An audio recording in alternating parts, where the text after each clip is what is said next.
Hi, good morning, and thank you for attending our webinar today on how proactive asset tracing can protect organizations amid COVID-19. In today's session, we will share insights from the Asia Pacific region and how proactive asset search can help during crisis. Our speakers have also prepared recent case studies from the region to share with you today. Joining us for this webinar are our panel of speakers from the Business Intelligence and Investigations practice at Crow, a division of Duff & Phelps. We have with us Tadashi Kageyama, Regional Managing Director and Head of Asia Pacific, Tarun Bhatia, Managing Director and Head of South Asia, Hiroki Katayama, Managing Director and Head of Japan, Reshmi Khurana, Managing Director and Head of Southeast Asia, Violet Ho, Senior Managing Director and Head of Greater China, and Jem Osterk, Managing Director, Head of Australia. So before we begin, just to remind you of a few housekeeping items. This webinar is available for educational purpose only. The content should not be used as legal opinion or a substitute to qualified matter-specific legal advice.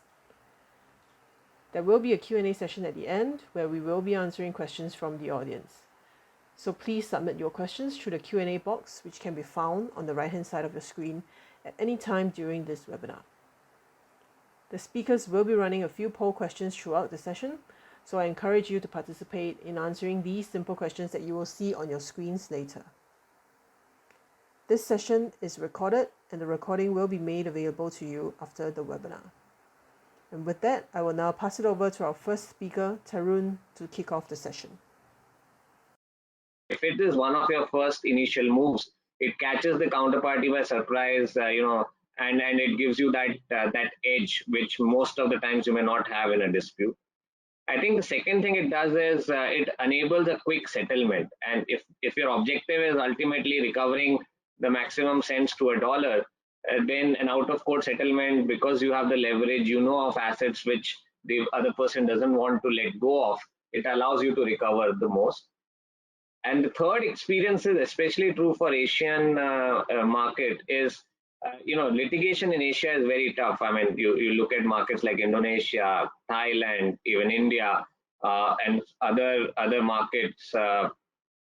Litigations could go on forever, and which is one of the reasons why litigation funding hasn't been as easily available. But the moment you make this a global dispute, suddenly there are more eyes, on the matter. There is more interest, and the probability of recovery really goes up. So some of the, this is very obvious at times, but when we sit with law firms, when we sit with clients, sometimes putting all of this on paper and deciding the best strategy, keeping these guidelines in mind always helps. And that's been our experience even at the time of COVID, where we've helped clients strategize on disputes and react much faster than what they would have usually done. With this context, we wanted to give you a perspective about the different markets in Asia, refer to some of our cases that we have done in each of these regions, and how have we helped clients recover the maximum on disputes or on non-performing loans. So I let my colleagues step in and share their perspectives. And before Violet, who's the senior managing director and head of our China office, shares her experience, we wanted to do a quick poll to understand what the audience thinks about asset tracing and what are the key goals that they believe it fulfills for them. So maybe we can run this poll quickly, and then Violet will share her experiences. So the question really is, what objectives you think can be achieved through proactive asset search? You have 4 options to select from, and you can select multiple options.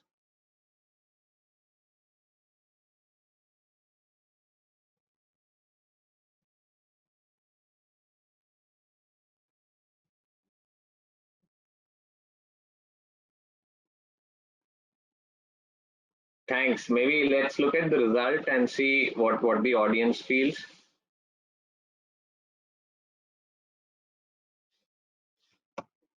Okay, so almost fairly even assessment against leverage, faster recovery, and higher recovery, which is not surprising. I think the fact that half of you feel it also helps you on reputation is actually uh, quite comforting, because one of the things that we have seen is that the impact of any large financial loss due to financial misreporting or a fraud is on reputation, and it takes a long time for companies to come out of it, and it has significant impact on the share price if you're a listed company. So I'll let Violet, take it from here and share her thoughts on China, and then, a few of us will share our respective experience. Over to you, Violet. Thank you, Tarun. So I'll start. I think nothing is better than getting the message across through a war story. So the story here is actually a multiple jurisdiction asset search that had lasted for a very long time. Our client is one of the top Hong Kong conglomerates. So they have decided to invest in a Silicon Valley startup company, which was headed by a mainland Chinese individual. It is something that probably was wrong to begin with, because they were introduced to this deal through a trusted intermediary. So they didn't really do their due diligence, so they didn't really know their partners. So over a period of several years, they injected more than 700 million US dollars into the company. And the relationship started as very positive and gradually soured, because the founder of the startup company begin to refuse to share operational details and financial results of the company, and also demanding additional investments with a lot of different excuses. And on the other side, he was spending a lot of money on various things. Of course, there's always excuses and justification of why he needs to spend all this large amounts of cash. And more importantly is that he also needs to show some effort or some results of getting the business in. So on the revenue side, he claimed that he had entered into long-term contracts with some very big companies in China, but in reality, he never received any payments from these companies. And retrospectively, we found that a lot of the so-called contracts were actually falsified. So the client eventually ran out of patience, and they sued this individual in the U.S. court, and then for fraud and contract breach. So during the course of the lengthy legal proceedings, it became apparent to the subject that he's going to lose the case. So at the last minute, he and a group of his close associates and family members disappeared. So as a result, the court issued a judgment of 2.8 billion US dollars against the syndicate group. However, these individuals have essentially disappeared off the earth, and then nobody knows where they are. This is one crow got involved. So I think when a lot of people talk about asset search, they like to think that there may be a magic box. So, if you're looking at certain individuals, you put everything in that box, and all the assets they have around the world will show up on the screen. Unfortunately, that's not really the case. So in our experience, especially in cases like this, which involves multiple jurisdiction, the subject company was operating in North America. The individual was a Chinese national who had past experience and track record of living and operating in Japan. And then there is also a lot of other business contacts in other jurisdictions. So the starting point is that we were able to assemble the best resources through the Crow global network of resources, so that we have to understand the background and associations of the key individual. So our work started in China, where we understand who is whom, how they're connected, in a way to really identify who are likely going to be the nominees holding various assets. Because keeping in mind that this individual disappeared before the court ruling, so he knows that our client and their legal team are going to be after him. So he is well prepared, and he's not going to hold any assets directly. So over a period of multiple years, cross different practitioners in a lot of different locations, we were able to connect the dots. For example, in Japan, we ultimately were able to identify and help the client, in the lawsuit to recover close to $80 million US dollars worth of real estates. The reason why we're able to do that is we were able to actually pierce the corporate veil, identify various BVI Cayman shell companies which had no name or direct association with the subject himself, but through our expertise in really understanding where records reside and what is on there, we were able to finally convince the court that there is alter ego relationship amongst the various parties and recover this. And beyond that, there's also a lot of really gumshoe investigations going on, interview of witnesses, as well advising and consulting with the client to develop strategy and the next jurisdiction where similar work will take place. When we revisit this case, as I mentioned earlier, people often are very surprised when they end up in a dispute. But when we look back, there are always a lot of early warning signs, and things should really be taken more seriously. If you are having ongoing relationships, some challenges or troubles with your portfolios, with your joint venture partners, or with your employees, the lack of communication or lack of transparency often means that the other party has something to hide. And also, looking at following the money to see where the money went, whether it's from spending or where the money comes in from basically, contracts and also procurement. You really need to follow these things. And if it doesn't look right, don't wait till the last minute to try to do something about it. Being more proactive will win you time, also the opportunity to identify assets early, and that would ultimately result in something more positive in a not very good situation. Thank you.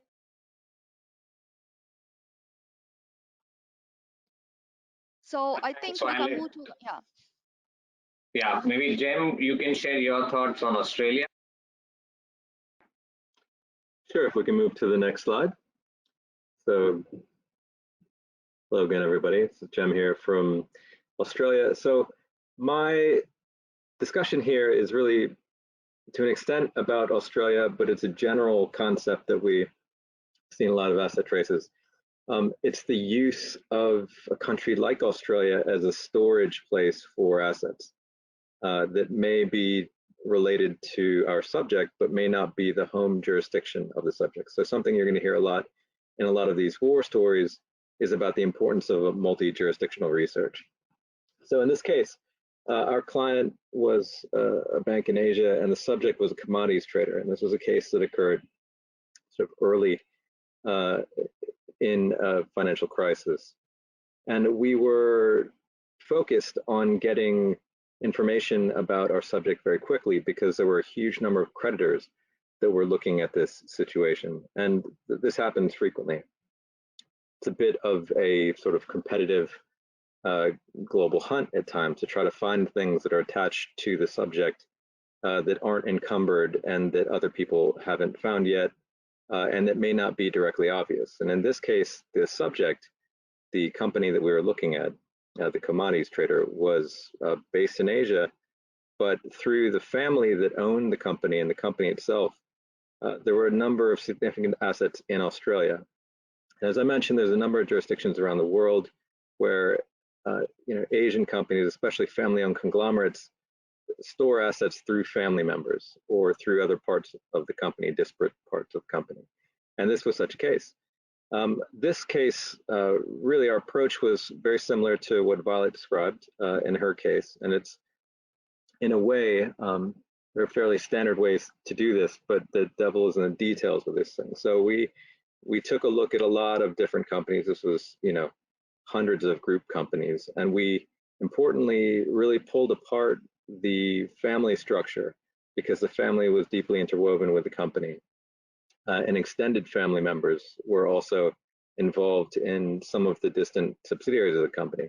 And to do this, we used quite a bit of social media research and other multi-language online research to try to build a large tree And this is really important in asset tracing. You tend to need to look at individuals connected to a company, and not just the people who appear in the annual report or in the company description, but people who may be connected by marriage or somewhat distantly. And those people, in this case, quite a few of them ended up having assets based down here in Australia. This was interesting. Some of this information was confirmed by this on-the-ground type research that Violet was describing, and that corroboration between those two source types, the public domain information and the human source information, allowed us to see things that were very useful in this case, and see things that many of the other creditors were seeking but couldn't find. So the underlying importance here is that we looked heavily in Australia and found a significant amount of real estate and linked to the company through family members and through nominees. And the importance of this case study is that while you may be thinking the primary assets of a company are stored in one jurisdiction, they may be held somewhere else fairly far away in a place that is known for having a stable or more stable economy than the home jurisdiction, and for having, in particular, very, very attractive and high return property market. And this was a case here. So in cases where there are multiple creditors, one has to move fast. I think that's a key important point here, and underlining the importance of looking at multi-jurisdictional dimensions to a case, and really looking at far-flung places like Australia, like California and the US, sometimes UK property, sometimes Singapore, sometimes elsewhere. In this case, the early warning signs were pretty clear, and it's the kind of thing that you can check for, and you may consider this in clients that you're exposed to, but the company and the family itself was selling off a lot of significant assets, and that happened before the announcement of any trouble in default. So a fairly interesting, but fairly typical case. Thanks. Thanks, Jim. Next slide, please.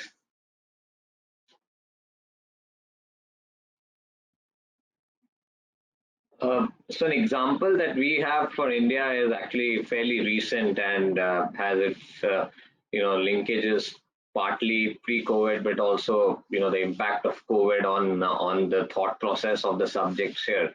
As we talked earlier, India is staring at high NPLs, and we've just come out of a period of high NPLs, 10 to 12% of the total loan book.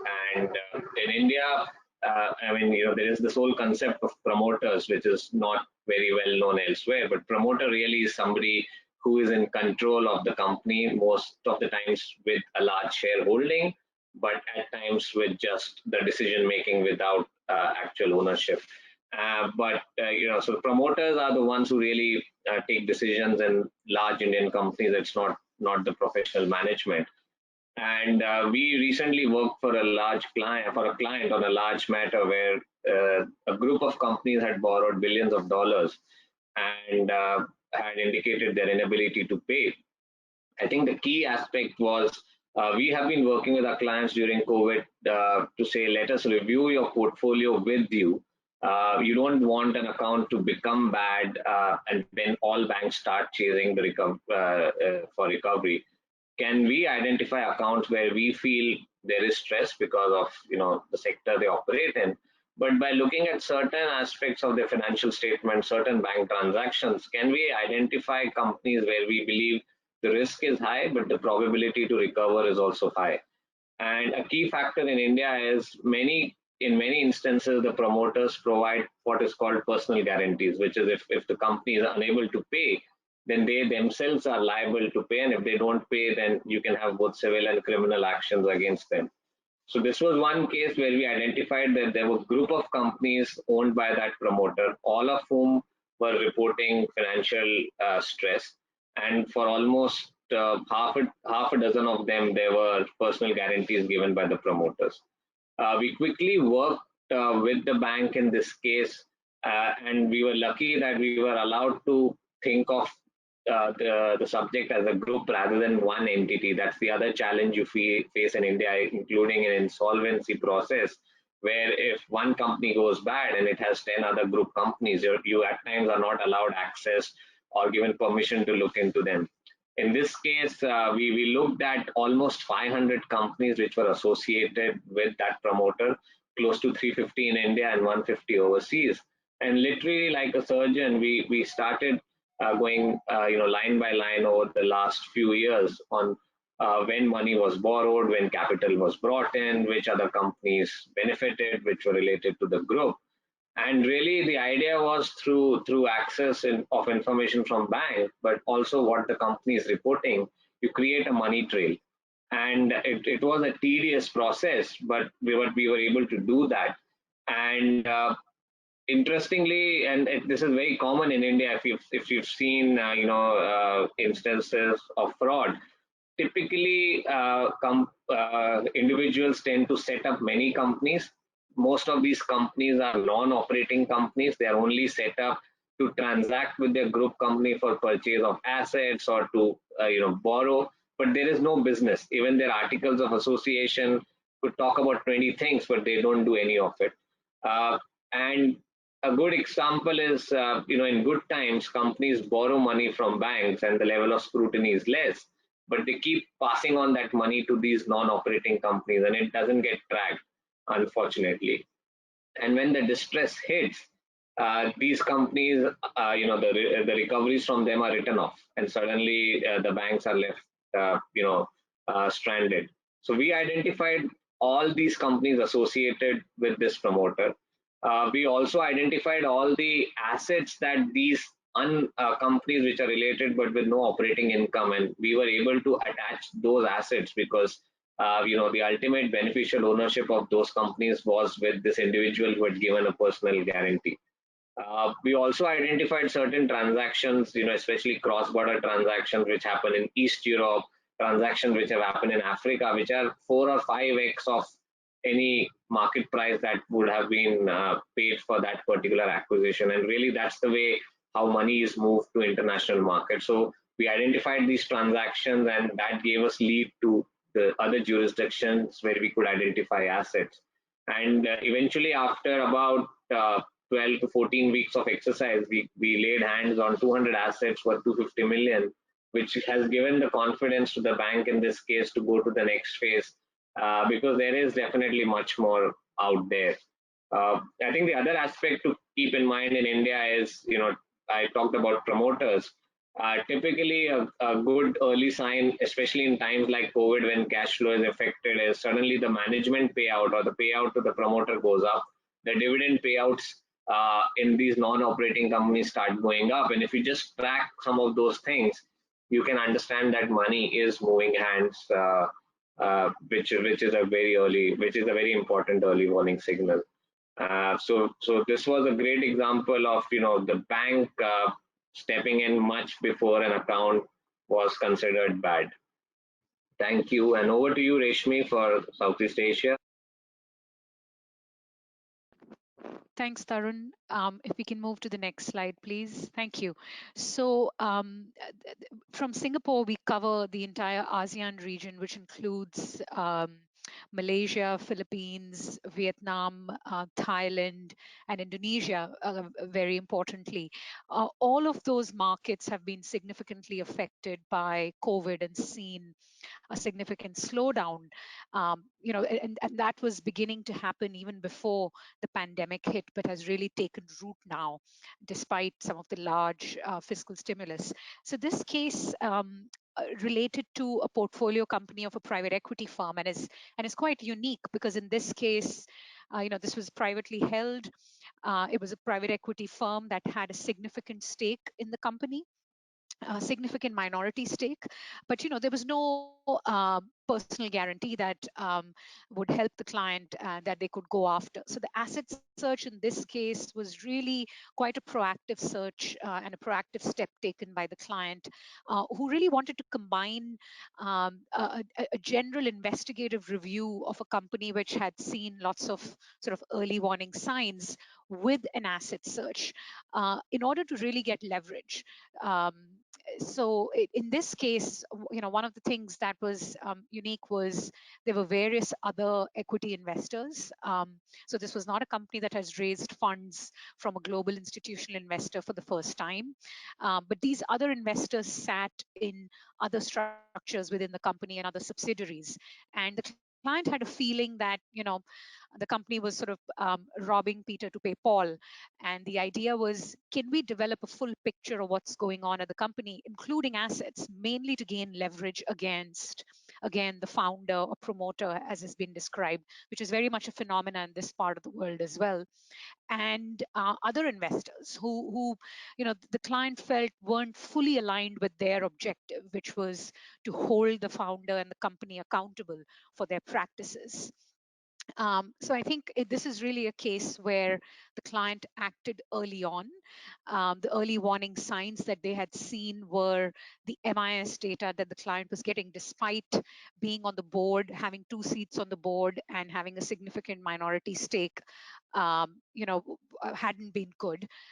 Then there was a high churn at a mid to senior level staff who were creating noise about the governance environment at the company, and I think that's always a good sign. It hadn't been picked up at the due diligence stage, but certainly within 18 months of investment, they saw that various senior level people were leaving. And then, again, these other investors being in there, whose interests, they weren't getting traction the way one would expect at a professional board meeting in terms of holding the management accountable. So this was a case where, again, privately held company, where we conducted an investigation of the operations, really focusing on things like what is happening at the point of sale. So building sort of a thesis of how assets or funds may be being diverted operationally from the company, and how are they making their way outside of the company. So everything from how revenue was being misrepresented, in this case, site visits to points of sale, some discrete purchases, looking at inventories again discreetly, and also on the cost end, large marketing activities, and then really tying that back to how is that personally benefiting some of the key people within the company, and what asset profiles they had managed to create.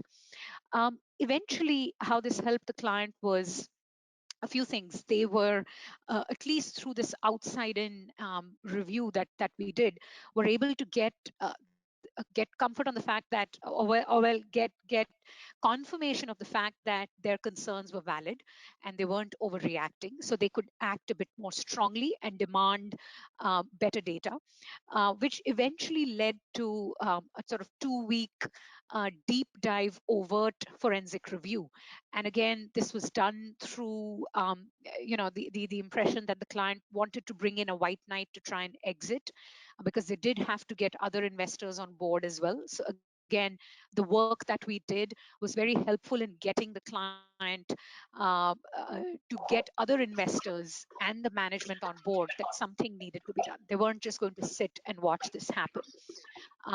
And eventually it allowed them to exit. It was a painful process, but I think if they hadn't done this work and gotten ahead of the data and the assets and the founder's lifestyle, they would never have been in a position to negotiate, because they were really, despite having a significant minority stake, it was only minority, with a whole bunch of other institutional investors sitting in other parts of the structure, and would have been disadvantaged. So I think the key takeaway here was what has been said many times before: act early, be proactive, and an asset search isn't only a means to get to the assets. It can be to negotiate various other things, both as an equity and as a debt partner to a firm. Thanks. Over to you, Hiroki, for Japan. Hi, yeah, thank you, Reshmi. Hello, everyone from Tokyo. So yes, so in this slide, I'd like to introduce willful default case in Japan. And the client is one of our foreign clients in US, engaged Kroll to conduct investigation on a Japan-based electronic device company who owe the debt to the client.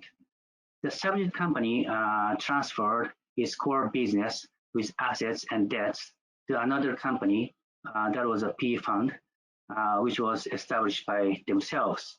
And the subject company claimed that they can't repay the debt to the client. Since the company was a private company, the client could not reach to relevant information of assets. Therefore, they've asked us to collect information to understand the profile of the transfer company, the purpose of business transfer, and what kind of assets and debts they have transferred to the company. In addition, Kroll conducted research if there were any indications of illegal activities such as dumping and asset concealment in the process of transfer. Kroll's detailed public record analysis and human source inquiries identified that the purpose of business transfer was restructuring of their business. The subject company was in the process of voluntary liquidation, and they have moved their assets and debts to another new company. In general, the process of voluntary liquidation by a debtor is not transparent to a creditor. That's why they have asked us to investigate. And through our investigation, we could search office buildings, factories of more than 10,000 square meters, land of more than 30,000 square meters. They are totally 40,000 square meters. And also, its employees were transferred to the new company. Also, analysis of the financial data of the subject indicated that the financial loans were transferred, but other debts were not transferred. Kroll did not locate any concrete evidence of the subject's asset concealment, dumping, or any other illegal acts, but Kroll's findings assisted the client to preserve the left properties and to secure the collection of the debt under court's control. This case demonstrates that asset searches could be a valuable step for the next action of debt collection, where a debtor insists that they cannot repay. So as a result of economic downturn by COVID-19, we will see not only transparent corporate restructuring and bankruptcy, but also we will see an opaque voluntary liquidation. Some of voluntary liquidation may involve illegal actions such as asset concealment. Our Kroll's in-depth public record analysis, supported by human source inquiries, have revealed various types of undisclosed asset profiles of debtors, which could help clients' negotiations afterwards. So, as an early warnings, what we can learn from this case is that the debtor is taking actions to sell assets, even though they are telling they could not pay back their debts. So never believe what they say. That is a message from this slide. That is from Tokyo. So now I hand over again to Tarun. Okay, thanks, Hiroki. So I hope these 5 case studies or war stories, as we refer to them, have given you a perspective about the 5 different markets, but also how each one of them bring their own uniqueness. And also, in most cases, asset tracing is not restricted just to the country in which that event has triggered, and it's generally much more cross-border. So we just wanted to summarize by sharing some broader thoughts with you. But before that, under the assumption that many of you on the call also have an interest in Asia, could have exposure in Asia, we wanted to run our last poll to get your perspective around the APAC region. So can we run the poll, please?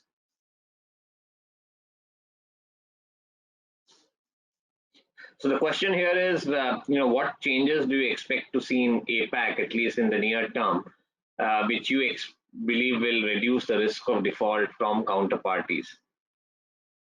And this is triggered mainly because, a large amount of supply chain for many European companies does reside in Asia.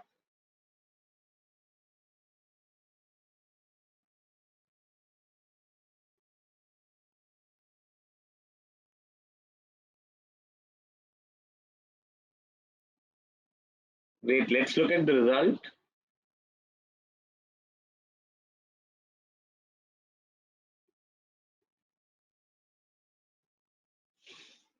Okay, so almost 76% feel better due diligence is the answer, and I think it stems from the fact that their expectation of an efficient or a supportive the resolution process is very low, with only 29% voting for it.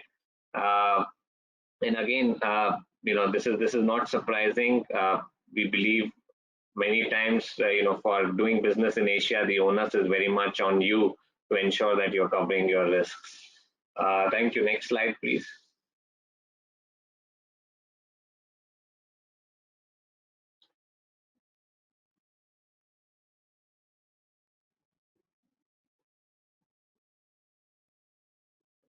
Right. So, what we wanted to just leave with you is, and some linkages to the COVID terminology here, but really asset tracing is not your last port of call. Our experience suggests that asset tracing can be used strategically. It helps recovery, but it also helps you gain advantage on the business side, because you spend a lot of time, money on disputes.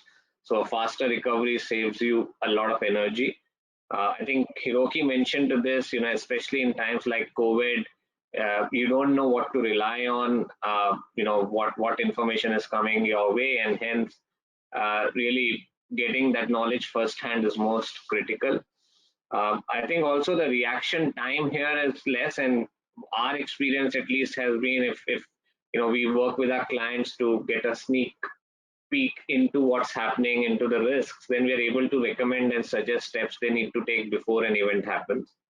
And most importantly, we think, if your single goal is recovery, then asset tracing can be a big tool for you, and if implemented the right way, the probability of recovery is very high. And in times of the pandemic, really don't think of any fraud as being a small fraud, because a lot is happening in your ecosystem which you have less or no control on. So think of it in a much broader ecosystem. That brings us to the end of our presentation and sharing our thoughts. We realize we're just over the 1 hour window, but we'll be happy to take any questions that you have for any of the panelists. We also have Chris Ives from our London office who will join us, to share his perspective if you have questions around, European clients and their experience with asset tracing in in Asia. So any questions, please feel free to put them. You have an option to raise the questions, and we'll try and address as many as we can. In the meantime, while new questions come in, there are some earlier questions that were put there. I think one of the questions, and this one is for you, Violet. How easy or difficult, is it to conduct asset tracing in China? And I think the question is driven by maybe the way the regime works. How successful has Kroll been in conducting asset tracing in China and that part of the world? So maybe you want to share your thoughts on that? Sure. Asset searching is never easy, regardless of jurisdiction. But I think in China is particularly difficult. One is that a lot of asset information, unlike in other countries, do not really fall into public domain. And there are no readily available tools. For example, you can't perform reverse checks on property holdings. You can't just say that I want to know if Tarun owns a house in Beijing and put your name in there and try to find that information. So a lot of times, asset searching is about sort of like corroborating information you have identified. You are able a lot of times by finding addresses, then trace it upwards to really confirm ownership and do the cross-reference and matching. But I think another difficulty around asset searching really is enforceability. It's one thing about finding the assets. Is the another thing if you're a multinational company and your counterparty is Chinese, is that you find these assets, but there may not be treaties available for you to enforce against these assets, and also there is a shelf life for asset information identified. If the other party finds out you got your hands or information on certain assets, they can quickly then transfer and dispose the assets ahead of the lengthy legal proceedings. So all of these are challenges for somewhat unique to China, mainly because of the jurisdictional barrier, and then the judicial system in China do not necessarily support or are friendly to a foreign creditor. But what we have found to be quite effective a lot of times is China now is firmly embedded as part of the global economy. And a lot of the high net worth individuals who we found are oftentimes the people that you want to look at. They have their assets. They are Chinese, but their assets are not necessarily limited to in China only. So, Jam mentioned earlier, you might be dealing with a Chinese counterparty who might own 5 large mansions in Australia. So that is a more enforcement-friendly jurisdiction.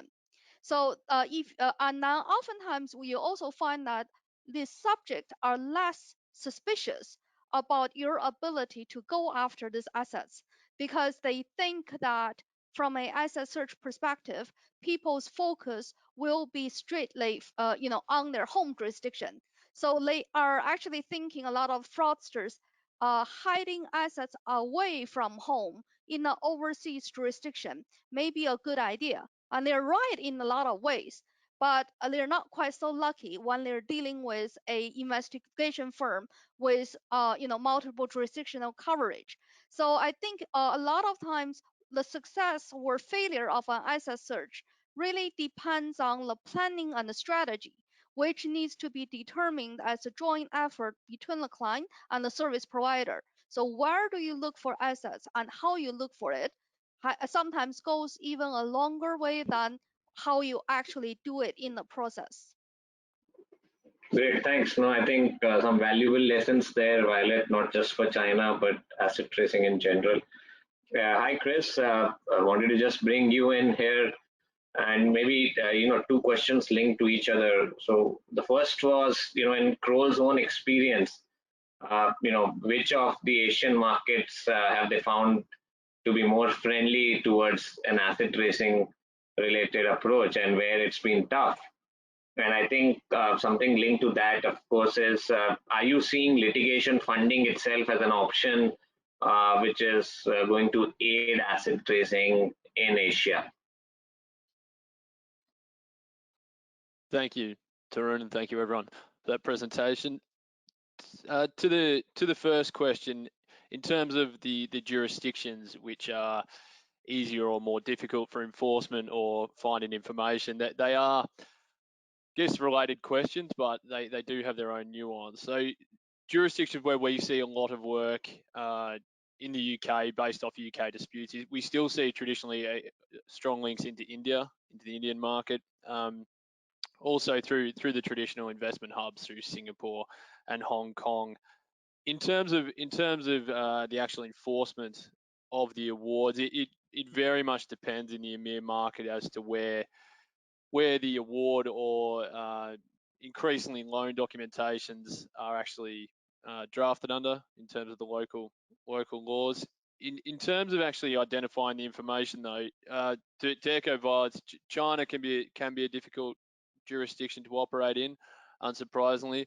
Places like India, though, where traditionally might be seen from the outside as very bureaucratic and very, very closed country is actually very good for us to conduct work there. In terms of access to information, access to sources, the strong rule of law, and I guess kind of traditional UK court system, or modelled on similar jurisprudence.